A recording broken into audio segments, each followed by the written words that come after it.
Hey guys, Spencer here, and this is going to be a review and we'll demo and show you everything you need to know if you're interested in the Coleman WeatherMaster. We just got this for the first time, took it out into the Wasatch Mountains, got it all set up. We'll show you everything that you need to know here in a few minutes. First off, kind of the general structure. There's three main support poles. You can see one there, and one here. I want to zoom in on these because these are not your typical tent poles. These are steel or heavy duty metal, and they hold together really well. This thing can withstand a lot of wind, and honestly, my kids and stuff can lean on this. This is solid and is not going to break. The next thing I want to look at is this door right here. So it has a door on both sides. We can kind of look through there and you can see there's another door / window on that side. But the nice thing about the front door is I'm going to zoom in here, and it actually has poles that zip in right there. And so I can actually just open and close this door, and it'll automatically close. This is awesome for kids. Kids are always leaving tent doors open. You can see I open it just like that, and then the door will automatically go most of the way shut. And if it doesn't shut quite all the way, you can see there's actually Velcro right there, and you can just give it a little tap and it'll Velcro shut. But you can see now that I zoom out, that door automatically shuts, which means you're not going to get bugs in there. You're not going to have to deal with broken zippers nearly as much.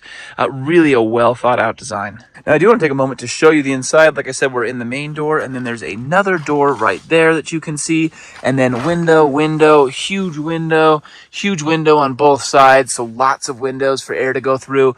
If you don't have the rain cover, you can see it's got mesh on the top, which means there's tons of room for airflow to go through. Now I'm kind of zooming out to try to give you a view so that it may not be totally accurate, but you can see here we've got sleeping pad. This is a queen, and you can see there it looks a little small just because of the dimensions of the video. We've got our baby pad right there, and then we got another room for another sleeping behind the baby pad if we wanted, room for a couple more there. Definitely can hold, I would say, 8 big adults or 10, family with some smaller kids. Overall height as well, this is about 7 feet high right at the point of the ceiling there, running all the way across the tent here, and all the way across here is about 6 feet high. So I can walk standing up inside of this tent all the way across the tent. I also want to take a moment to note over here, if we zoom in just a little bit, that's just a little space to put in an extension cord. If you're running from a power source of some sort to your tent, you can run the extension cord right through there. Just a tiny little extension cord zipper. Just another thing that kind of makes it well thought out. And you can see right there that it also comes with a nice doormat that you can stick, and you can stake it down. We just threw a rock on there, but you can stake it down to stick all your shoes on and things like that and brush off your feet. Now, really quickly talking about the rain cover, you can see the rain cover gets really tight. It kind of just stretches over the top right here, which is great. Just stretches over the top, and then it's got these, it's actually just one rope that's already coming pre-installed, so you just grab right there, pull, and it stakes into the ground with yellow stakes.